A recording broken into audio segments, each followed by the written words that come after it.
Chemistry channel पर आप सबका स्वागत है।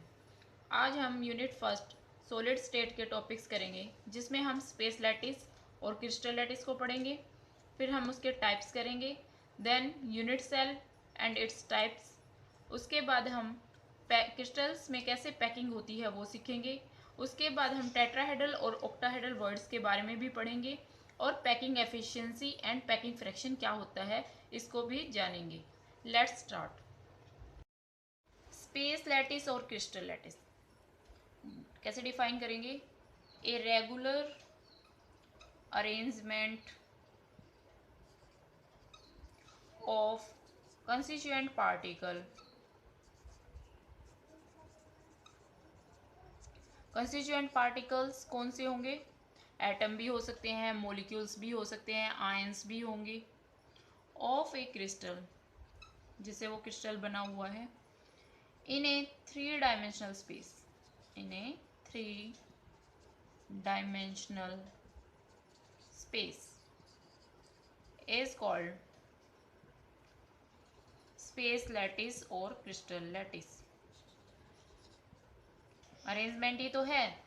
अगर हम थ्री डायमेंशन में देखें, अरेंजमेंट है जो रेगुलर अरेंजमेंट है किनकी? Constituent particle, that is space lattice और क्रिस्टल लैटिस। ठीक है, अब इसको हम कैसे ड्रॉ करेंगे? नोटबुक पे ड्रॉ करेंगे। नोटबुक पे ड्रॉ करना बहुत ही आसान होता है। एग्जाम में भी आपको ऐसे शीट मिलती है तो आपको इजी हो जाएगा।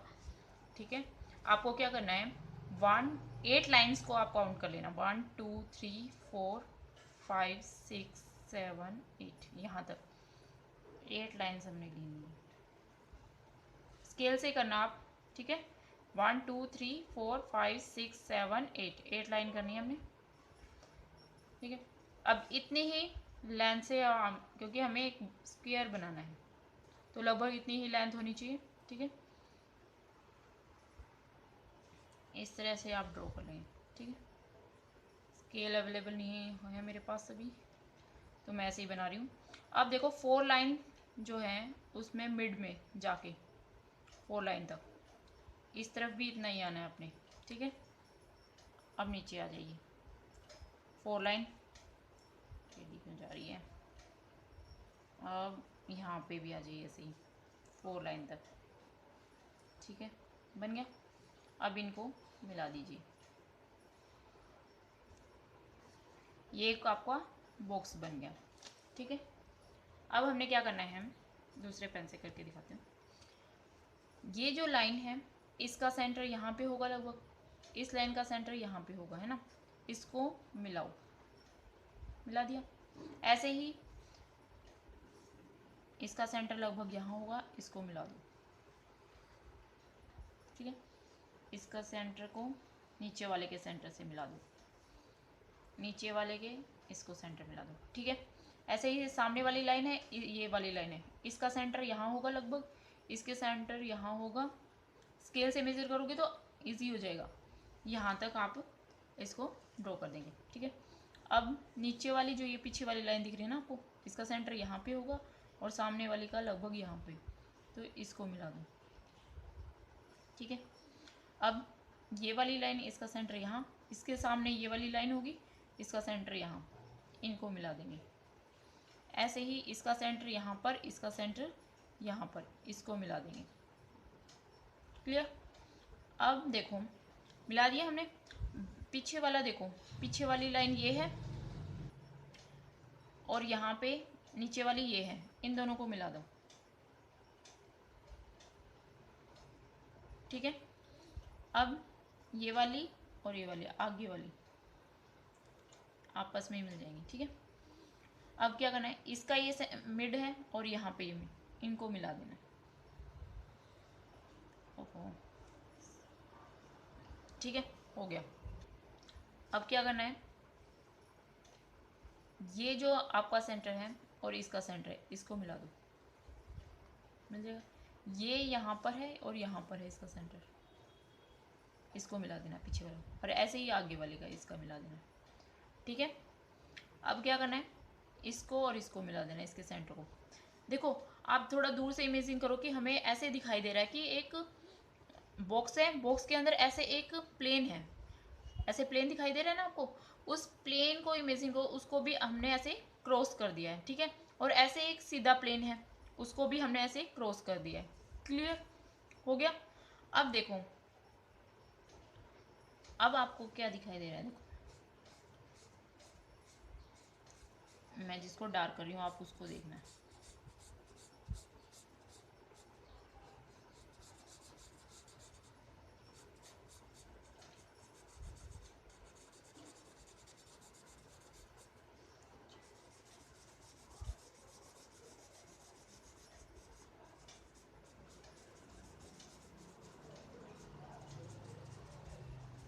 ठीक है, अब ये आपको एक बॉक्स दिखाई दे रहा होगा, ठीक है। अब इसके साइड में ये बॉक्स दिखाई दे रहा होगा वन। अब इसके पीछे भी एक आपको बॉक्स दिखाई दे रहा है, और जो हमने अभी डार्क किया उसके पीछे भी एक ऐसे बॉक्स है, ठीक है। 4 बॉक्स हो गए नीचे। ऐसे ही ऊपर देखो, एक ये बॉक्स है, एक वो पीछे वाला, एक ये वाला और एक ये वाला। नंबर डाल दूँ, देखो फर्स्ट नंबर ये हो गया, सेकंड ये हो गया, थर्ड ये वाला हो गया, फोर्थ ये हो गया, इसके पीछे फिफ्थ है ना, इसके पीछे ये वाला फिफ्थ हो गया है ना, और इसके पीछे आपका सिक्स।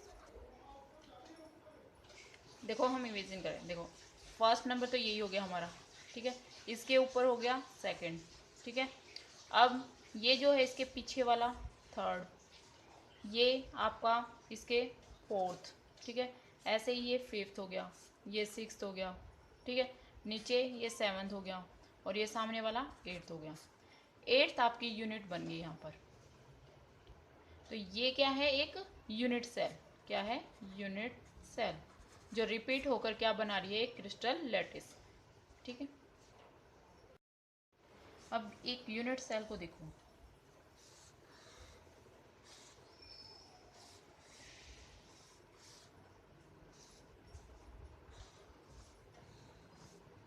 ये एक यूनिट सेल है, ठीक है। अब इसमें ये एक लेंथ, इसको ए बोल दिया हमने, इसको बोल दिया बी, इसको बोल दिया सी, ए बी और सी, ठीक है। लेंथ, ब्रेथ एंड हाइट, ठीक है। यहाँ पे इन दोनों के बीच में इसको बोल दिया हमने अल्फा, इन दोनों के बीच का एंगल को बोला हमने बीटा, और ये हो गया हमारा गामा। अल्फा, बीटा, गामा और लेंथ ए बी सी, ठीक है। अब इनके बेस पे ही टाइप्स ऑफ लैटिस होते हैं, वो करते हैं। Types of crystal lattice 7 types के होते हैं। कैसे लर्न करेंगे, इसके लिए आप एक सेंटेंस याद कर लो, क्यूट अवर मदर, इजीली याद हो जाएगा, है ना। अब देखो इनके बेस पे हम टेबल बना के करते हैं system.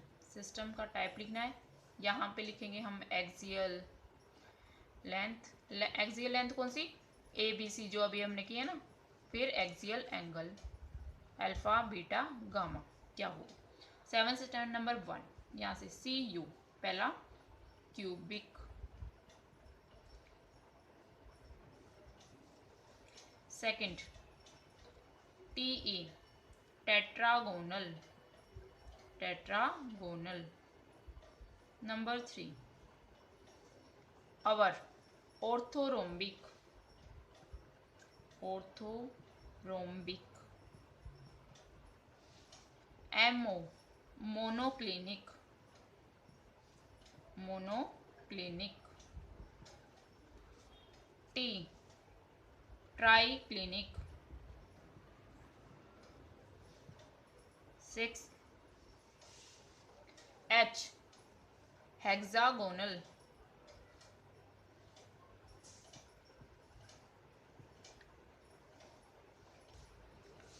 Next R rhombohedral, rhombohedral, ठीक है। 1 2 3 4, यहाँ हो गया 5, आपका ये 6 और ये 7, ठीक है। ये हो गए सिस्टम। अब इनकी एक्सियल लेंथ करेंगे। ए बी सी जो हमने देखी थी ना लेंथ, वो क्या होती हैं उनके बेस पे। पहले A is equal to B is equal to C, तीनों बराबर हैं, ठीक है। फिर A is equal to B is equal to C में एक अनइक्वल है, ठीक है। दूसरे B is equal to C, दोनों अनइक्वल हो जाएंगी, ठीक है। मोनोक्लिनिक, ठीक है। अब देखना आपने क्या करना है, A B is equal to C, आपको 3 टाइम्स अनइक्वल करने हैं। ए बी सी, ये भी अनइक्वल, ये 3 टाइम्स अनइक्वल आ जाएंगे सारे, क्लियर। फिर इसको वापस रिपीट करो, A is equal to B not equal to C, फिर नेक्स्ट रिपीट करो A is equal to B is equal to C. Clear हुआ पैटर्न। पहले दोनों इक्वल, फिर एक अनइक्वल, फिर दोनों अनइक्वल, दोनों अनइक्वल 3 टाइम्स आपको करने हैं। फिर आपको क्या करने हैं, फिर आने एक ये इसको रिपीट करना है फिर से, और फिर इसको रिपीट करना है इक्वल। ये होती है इनकी एक्सियल लेंथ। इस पैटर्न में करोगे तो आपको इजीली याद हो जाएगा। अब एंगल्स के बारे में करते हैं। एंगल में क्या करना है, alpha angle is equal to beta angle is equal to gamma angle is equal to 90 degree, ठीक है। फर्स्ट 3 में यही पैटर्न फुल होगा, alpha is equal to beta is equal to gamma is equal to 90 degree, alpha is equal to beta is equal to gamma is equal to 90 degree. तीसरा monoclinic कैसे करना है हमने, मोनो का मतलब 1, यानी कि एक एंगल जो है आपका अनइक्वल आ जाएगा, ठीक है। तो इसमें अल्फा और गामा तो इक्वल आएंगे और 90 डिग्री के इक्वल होंगे, लेकिन जो हमारा बीटा एंगल है वो not equal to 90 degree, 90 degree के इक्वल नहीं होगा, एक अनइक्वल, ठीक है। ट्राई क्लिनिक नाम से इंडिकेट, तीनों, इसमें तीनों ही लेंथ अनइक्वल है और तीनों ही अल्फा बीटा और गामा अनइक्वल होंगे और also not equal to 90 degree. सब कुछ ट्राई मतलब सब कुछ ही अनइक्वल, क्लियर। हेक्सागोनल, हेक्सागोनल में क्या होगा, alpha is equal to beta, तो एंगल होंगे आपके वो तो 90 डिग्री के होंगे, लेकिन जो गामा है वो 120 डिग्री का होगा। इसको कैसे याद करना है, हेक्सा, हेक्सा का मतलब 6 से रिलेटेड है, 60 120, ठीक है। तो इस तरह से आप याद कर लेंगे कि अल्फा बीटा 90 डिग्री और गामा 120 डिग्री। रोम्बोहेड्रल, इसमें क्या होता है कि alpha is equal to beta is equal to gamma, ये तीनों तो इक्वल होते हैं but not equal to 90 degree, ये आपस में इक्वल होंगे पर 90 डिग्री के इक्वल नहीं होंगे। तो इस तरह से अगर आप याद करोगे तो आपको आसानी से याद हो जाएंगे table. Types of unit cell,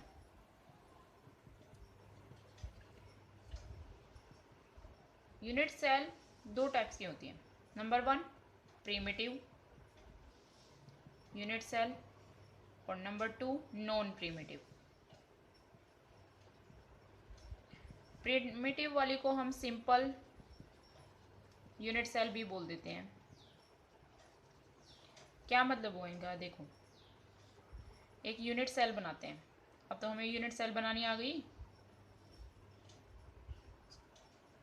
इस तरह से फटाफट हम बना लेते हैं यूनिट सेल, क्लियर। अब अगर कंस्टिट्यूएंट पार्टिकल यूनिट सेल के कॉर्नर पर प्रेजेंट हो, कितने कॉर्नर हैं देखो भाई, 1 2 3 4 5 6 7 8, 8 कॉर्नर है ना। अगर कंस्टिट्यूएंट पार्टिकल सिर्फ कॉर्नर पर प्रेजेंट होते हैं तो उसे हम बोलते हैं सिंपल यूनिट सेल। क्या बोलते हैं, simple unit cell. If the constituent particle are present only at corner, that is primitive unit cell और simple unit cell. Non primitive क्या होते हैं, कॉर्नर के साथ साथ अगर अदर कोई पोजीशन है उस पे भी अगर आपके कंस्टिट्यूएंट पार्टिकल प्रेजेंट है तो वो होंगे नॉन प्रिमिटिव। अदर पोजीशंस पे भी, अदर पोजीशन पे भी आपके क्या प्रेजेंट होंगे, कंस्टिट्यूएंट पार्टिकल्स होंगे। कॉर्नर पे तो होंगे, कॉर्नर होगा जरूर, ठीक है, उसके अलावा अदर पोजीशन पे नॉन प्रिमिटिव। अब नॉन प्रिमिटिव के टाइप्स हैं, इसको number 1 face centre. Face centre नाम से ही इंडिकेट है फेस के सेंटर। फेस क्या होता है, ये जैसे ये है सामने वाला फेस है, इसका ये साइड वाला है, एक इसके सामने वाला ये जो हमारा सामने है इसके बैक साइड में एक फेस है, एक ऊपर की साइड में, एक नीचे। कितने फेस हो गए, 6 हो गए ना, एक नीचे एक ऊपर, एक आगे एक पीछे और दो साइड में। समझ आ गया? तो ये हो गए आपके फेस। तो फेस सेंटर्ड बोला है ना, फेस के सेंटर पे। तो ये साइड वाले के सेंटर पे हो गया, ये नीचे वाले का सेंटर हो गया, ये इसके साइड वाला सेंटर हो गया, ऊपर वाले का सेंटर बना दिया। अब ये देखो, ये आपको फ्रंट वाला दिख रहा है, इसका सेंटर लगभग यहाँ होगा। ये जो बैक साइड में है उसके पीछे वाले का सेंटर यहाँ होगा। तो इस तरह हर एक कॉर्नर पे प्रेजेंट हो गए, साथ में फेस के सेंटर पे भी अगर कंस्टिट्यूएंट पार्टिकल प्रेजेंट होते हैं तो उसे हम फेस सेंटर्ड बोलते हैं। Second, body centred. Body centred में क्या होगा, कंस्टिट्यूएंट पार्टिकल्स बॉडी के सेंटर में भी प्रेजेंट होगा। ये बॉडी का सेंटर पूरा जो है आपका बॉक्स, उसका सेंटर है ये, ठीक है। कॉर्नर पे जरूर प्रेजेंट होंगे, उसको मत भूल जाना। और साथ में क्या है, बॉडी के सेंटर पे अगर प्रेजेंट हो तो बॉडी सेंटर। नेक्स्ट आपका हो गया एज सेंटर। एज के सेंटर पर types of unit cell. Unit cell जो है वो दो टाइप की होती हैं। नंबर 1 प्रीमिटिव यूनिट सेल, और इसको सिंपल यूनिट सेल भी बोल देते हैं, simple unit cell. Number 2 non primitive unit cell. Simple unit cell क्या होते हैं, देखो एक यूनिट सेल ड्रॉ करते हैं फटाफट। अब तो आपको ये ड्रॉ भी करनी आ गई होगी, है ना। अब सिंपल यूनिट सेल में जो कंस्टिट्यूएंट पार्टिकल है वो इनके कॉर्नर पे प्रेजेंट होते हैं। 8 कॉर्नर होते हैं किसी भी क्यूब के, है ना। तो इनके कॉर्नर पे कंस्टिट्यूएंट पार्टिकल प्रेजेंट है, तो वो क्या हो गया, simple unit cell. Non primitive में फर्दर टाइप्स हैं, फेस सेंटर्ड,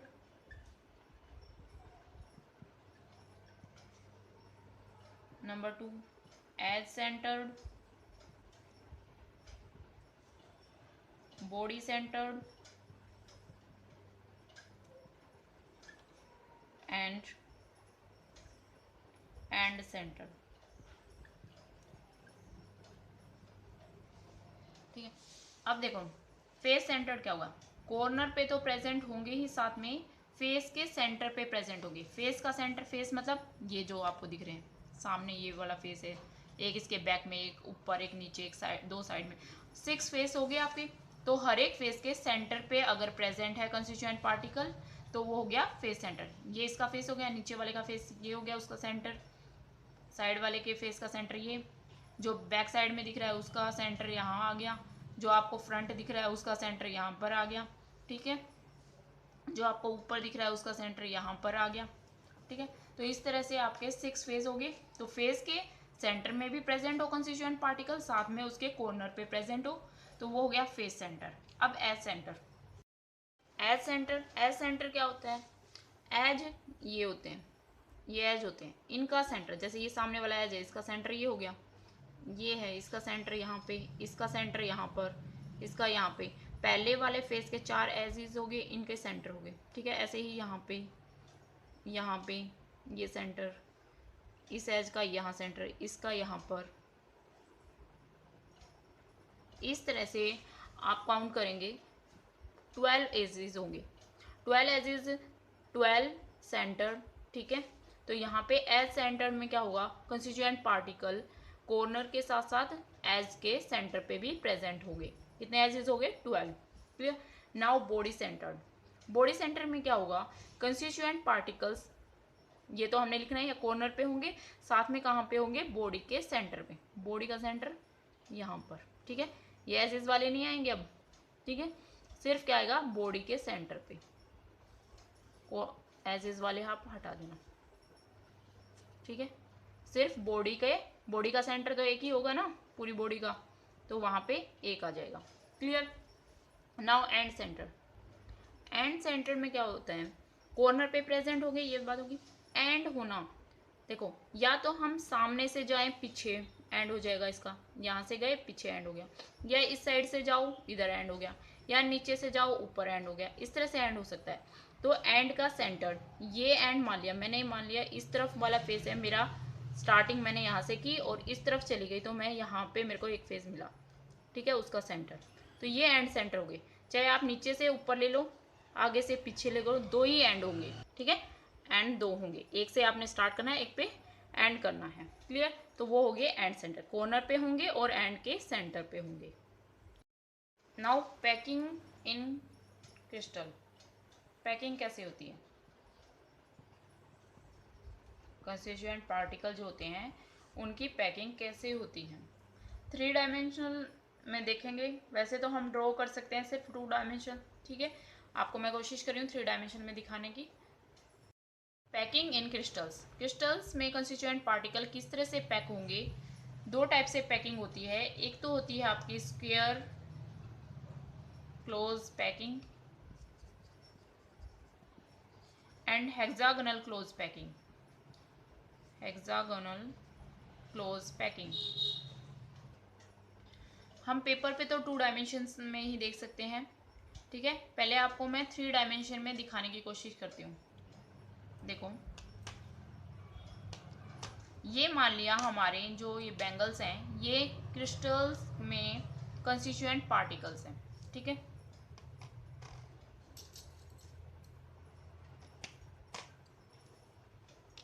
इस तरह से ये अरेंज है।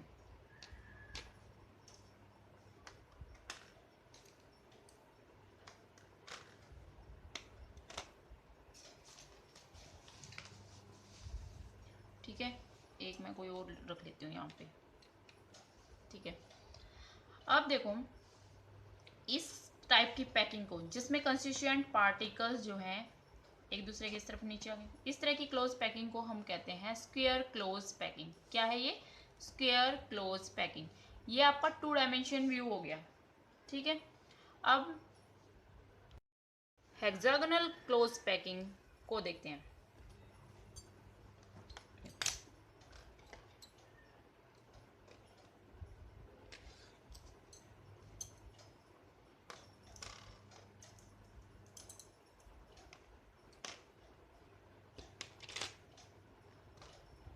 ठीक है, अब यहाँ पे देखो, ये होगी हेक्सागोनल क्लोज पैकिंग। इसमें फर्स्ट रो आपको इस तरफ दिख रही है, सेकंड रो इनके डिप्रेशन में आ गई, ये इनका डिप्रेशन है उनके बीच में, फिर थर्ड उनके डिप्रेशन के बीच में आएगी। इस तरह से जो है पार्टिकल वो क्लोजली पैक्ड हो जाते हैं। स्क्वायर क्लोज पैकिंग में तो आपको दिख रहा था गैप ज़्यादा था, यहाँ पे गैप आपको कम दिखेगा। तो ये है आपकी हेक्सागोनल क्लोज पैकिंग। अब इसकी सेकंड रो देखो कैसे आएगी इसके ऊपर, इस तरह से।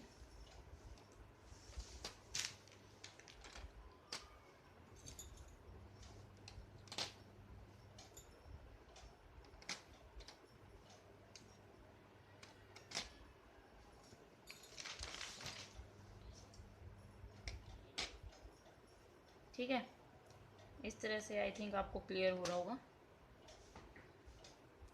इस तरह से सेकंड रो आ गई है आपकी, ठीक है। अब फिर इसकी थर्ड रो अगर हम देखेंगे फिर वो वैसे ही आ जाएगी। ये हमने देखी ना इसके ऊपर ऐसे ही, यहाँ से इसको मैं ऐसे दिखा देती हूँ।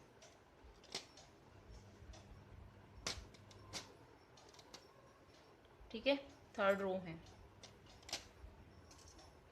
बनती जाएगी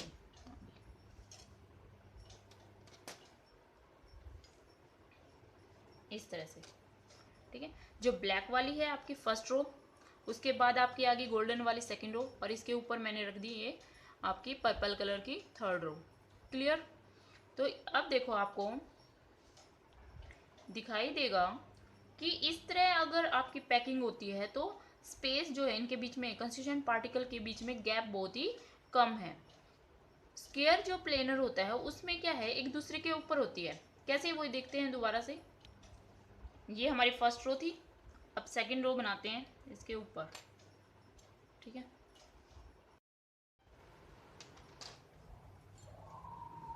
ये इस तरह से सेकंड रो बन गई आपकी, ठीक है। चलो इतना ही बहुत है, अब थर्ड रो बनाते हैं इसके ऊपर।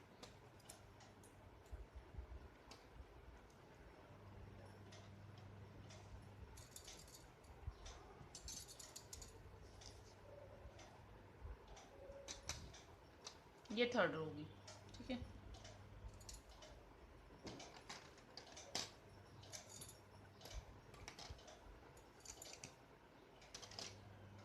इस तरह से। अब आप देखो इसमें क्या है, गैप उतना ही दिखाई दे रहा है आपको, है ना। इसके ऊपर ही जाती रहेंगी रो, इसके ऊपर, है ना, रोज के ऊपर रोज, तो यहाँ पर गैप जो है इनके बीच में वो ज़्यादा रहेगा। लेकिन हेक्सागोनल क्लोज पैकिंग के अंदर क्या है, जो डिप्रेशन है उसके ऊपर लेयर आ रही है, तो गैप क्या हो रहा है, कम हो रहा है, ठीक है। ये हमारी हेक्सागोनल क्लोज पैकिंग थी ना। इसमें देखो एक कंस्टिट्यूएंट पार्टिकल के अराउंड कितने एटम्स हैं, 6, है ना, 1 2 3 4 5 6, ये ठीक है। इसका कोऑर्डिनेशन नंबर कह सकते हैं हम 6 हो गए यहाँ पे, है ना। और स्क्वायर क्लोज पैकिंग में क्या था, इस तरह से पैकिंग थी ना, एक रो बनानी पड़ेगी, अदर्स बैंगल्स की बना, ठीक। अब देखो ये है हमारा एक, मान लिया इसके अराउंड 1 2 3 और ये 4, यही अटैच हो रहे हैं, ये नहीं हो रहे हैं ना, तो ये नेबरिंग कितने हो गए इसके, 4। तो इसको हम कह सकते हैं, इसका कोऑर्डिनेशन नंबर यहाँ क्या हो गया, 4, ठीक है। कोऑर्डिनेशन नंबर क्या होता है, कितने कंस्टिट्यूएंट पार्टिकल उसको सराउंड करते हैं, क्लियर। अब हम पढ़ेंगे वर्ड्स। वर्ड्स मतलब गैप जो होता है इनके बीच में। दो टाइप के वर्ड्स होते हैं, टेट्राहेड्रल एंड ऑक्टाहेड्रल वर्ड। क्या होते हैं टेट्राहेड्रल और ऑक्टाहेड्रल वर्ड, फिर से वही स्ट्रक्चर से समझते हैं इनको। ये अरेंजमेंट थी हमारी कंस्टिट्यूएंट पार्टिकल्स की, ठीक है। हेक्सागोनल क्लोज पैकिंग की बात कर रहे हैं हम। अब देखो ये आपको लेयर दिख रही है, इसके ऊपर मैं इसको रख दूँ, ये सेकंड लेयर है, ठीक है। अब यहाँ पे देखो ये जो गैप है इनके बीच में, ये वाला गैप, इसको बोलते हैं टेट्राहेड्रल वॉइड। देखो 1 2 3, 3 नीचे के और एक ऊपर आ गया है ना, कंस्टिट्यूएंट पार्टिकल। तो इन चारों के बीच में ये क्या हो गया आपका, टेट्राहेड्रल वॉइड, क्लियर। अब इसी में हम हेक्सागोनल ऑक्टाहेड्रल वॉइड देखते हैं। ये लेयर है, ठीक है। अब ये देखो 3 नीचे वाली रो, ये एटम है कंस्टिट्यूएंट पार्टिकल, और ये 3 गोल्डन वाले, ठीक है, दिख रहे हैं 6। इसके बीच का ये जो गैप है इसको बोलते हैं हम ऑक्टाहेड्रल वॉइड। ये क्या हो गया, ऑक्टाहेड्रल वॉइड, ये वाला, क्लियर आपको, ठीक है। तो टेट्राहेड्रल वॉइड ये हो गया और ऑक्टाहेड्रल वॉइड। अब देखो टेट्राहेड्रल में ज़्यादा गैप है या ऑक्टाहेड्रल में, मतलब किस में स्पेस ज़्यादा है, टेट्राहेड्रल में, ठीक है, और इसमें कम है। अब हम नंबर ऑफ वर्ड्स निकालेंगे, कैसे, नंबर ऑफ ऑक्टाहेड्रल वर्ड,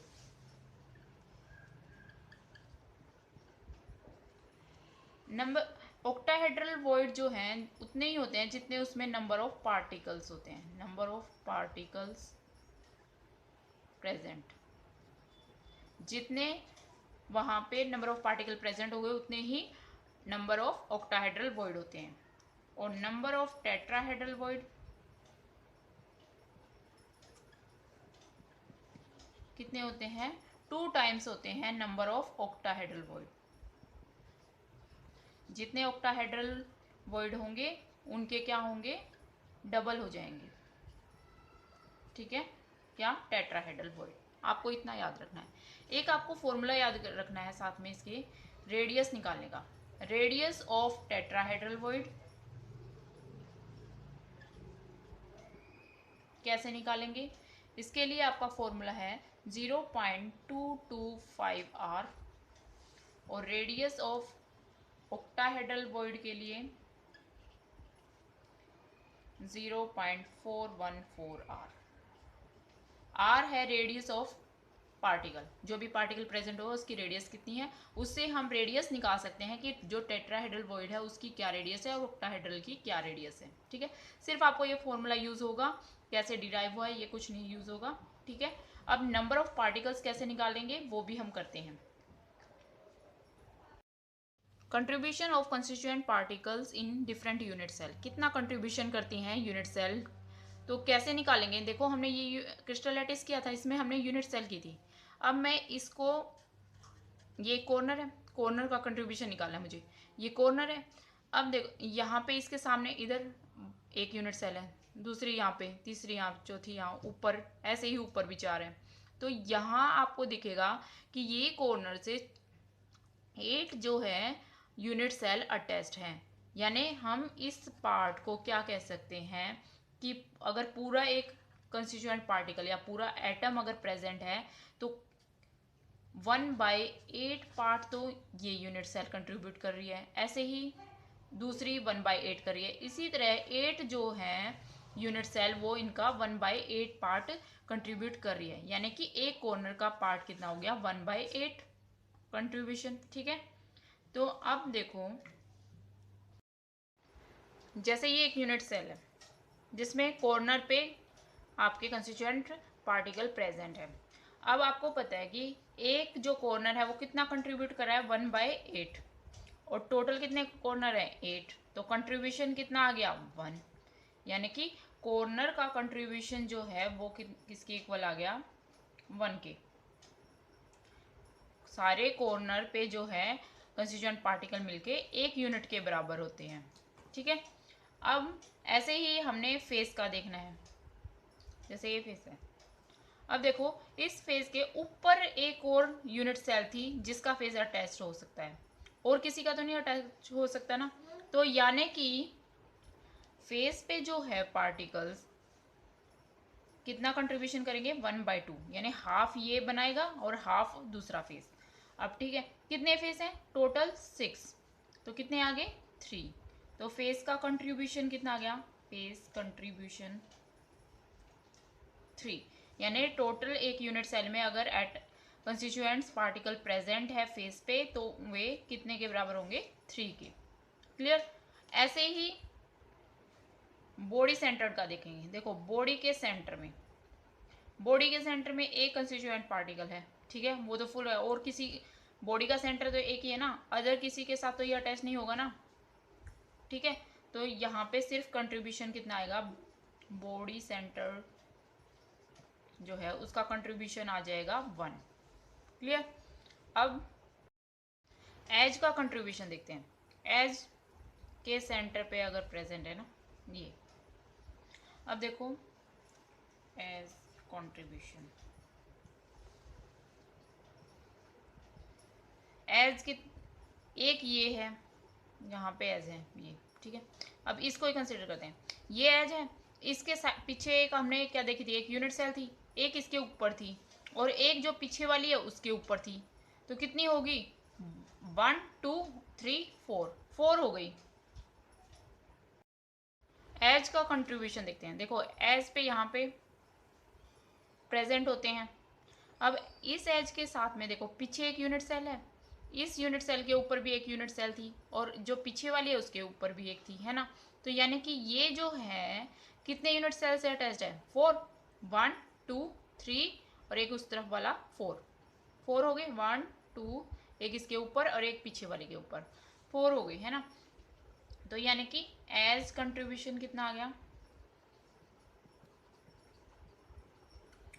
1/4 करता है एक।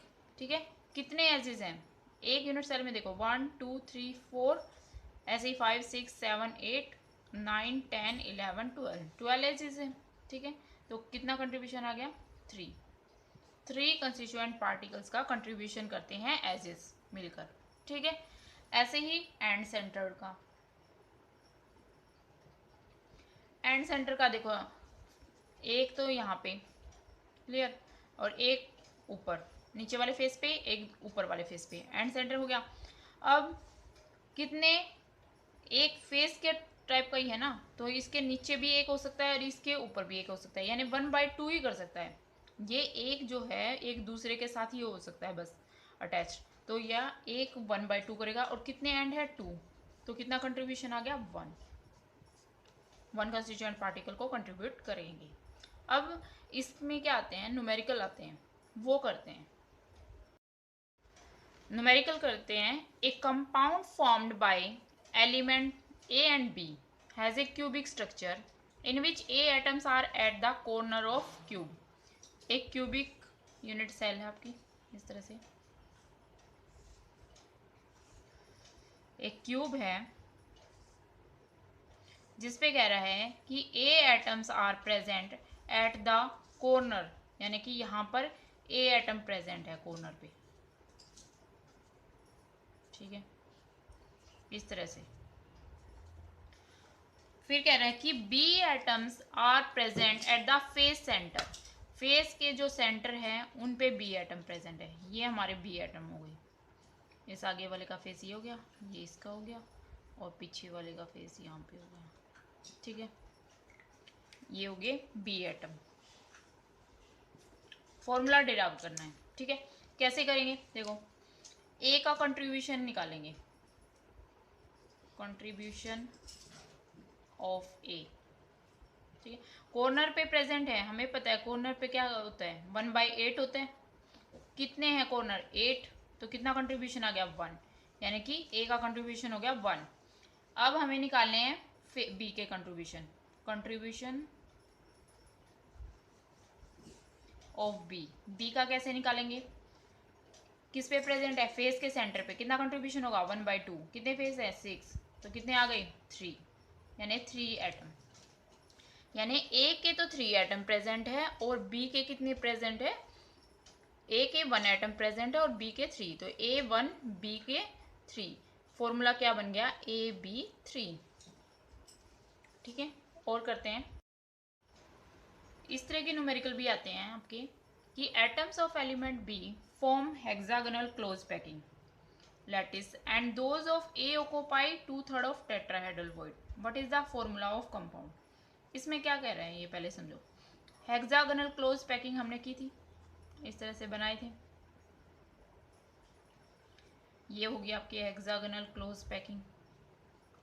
इसमें कह रहा है कि B एटम तो हेक्सागोनल क्लोज पैकिंग लैटिस बनाते हैं, यानी कि ये सारे जो है B एटम है, और A एटम जो है वो कहाँ प्रेजेंट है, 2/3 ऑफ द टेट्राहेड्रल वॉइड। यहाँ पे क्या है, वॉइड है, इसमें भी कौन से, टेट्राहेड्रल वॉइड। उनका जो 2/3 पार्ट है टोटल टेट्राहेड्रल वॉइड का, उसके में क्या है, A एटम प्रेजेंट है। तो फॉर्मूला बताना है, कैसे निकालेंगे, कंसीडर करते हैं, लेट अस कंसीडर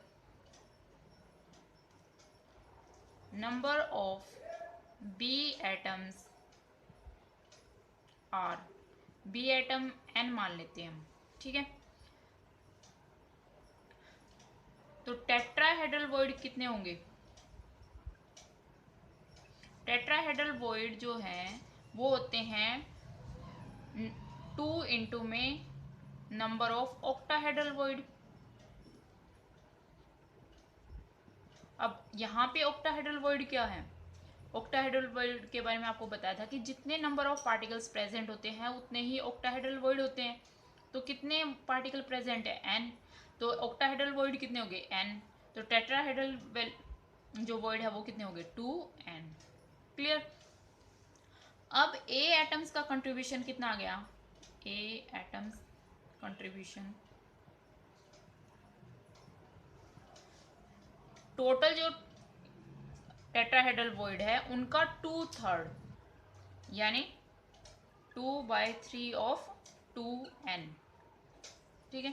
कितना हो गया 4n/3। तो B एटम्स का आ गया कंट्रीब्यूशन n, B एटम तो n है, और A एटम कितने हो गए 4n/3। तो हम लिखेंगे A और B एटम है, A कितने हैं हमारे 4n/3, B कितने हैं n। अब इनको सिंपलेस्ट रेशो में करेंगे, n से n कट गया, इनका रेशो निकालेंगे, 3 को उधर ले जाएंगे, 4:3।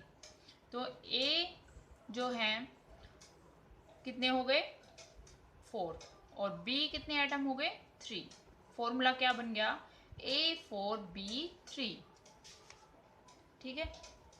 इस तरह से हम कर लेंगे, और आप जितने से ज़्यादा न्यूमेरिकल की प्रैक्टिस कर सकें उतनी कर लेना, क्योंकि इससे जितने न्यूमेरिकल करोगे उतने ही आपको पता चलेगा किस तरह से आपका जो है क्वेश्चन बन सकता है, ठीक है, इजी हो जाएंगे आपको question. Packing efficiency and packing fraction क्या होता है? Total space occupied by crystals or particles is called packing efficiency.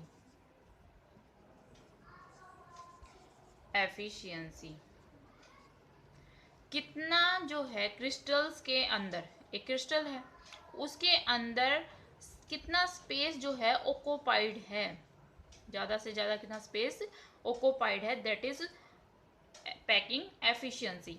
Void वगैरह को छोड़ के पार्टिकल कितने स्पेस में प्रेजेंट है, that is packing efficiency. Simple जो क्यूबिक यूनिट सेल होती है, सिंपल क्यूबिक यूनिट सेल, उसकी पैकिंग एफिशिएंसी 53% होती है। फेस सेंटर्ड जो होती है यूनिट सेल, उसकी पैकिंग एफिशिएंसी होती है 74%। बॉडी सेंटर्ड जो होता है उसकी पैकिंग एफिशिएंसी होती है 68%। ठीक है, अब देखो फेस सेंटर्ड है उसको हम CCP पैकिंग भी बोलते हैं, क्यूबिक क्लोज पैकिंग। क्या? क्यूबिक क्लोज पैकिंग, कई बार ये वर्ड भी आ जाता है क्यूबिक क्लोज पैकिंग। अब इनका मतलब समझो। देखो सिंपल जो क्यूबिक यूनिट सेल होती है उसमें सिर्फ क्या होता है, कॉर्नर पे ही प्रेजेंट होते हैं कंस्टिट्यूएंट पार्टिकल, तो गैप ज़्यादा होगा। फेस सेंटर में क्या है, फेस के सेंटर पे प्रेजेंट होते हैं ऐसे, तो उसमें क्या होगा, बहुत कम गैप होगा। बॉडी सेंटर में आपको पता है कॉर्नर पे प्रेजेंट होंगे, साथ में ही बॉडी के सेंटर पे, तो गैप क्या होगा, थोड़ा ज़्यादा होगा, तो 68%। तो सबसे कम गैप किस में होगा, 74% जो है स्पेस ऑक्यूपाइड होगा FCC, face centred cubic unit cell, CCP भी जिसे हम बोलते हैं। Thank you very much.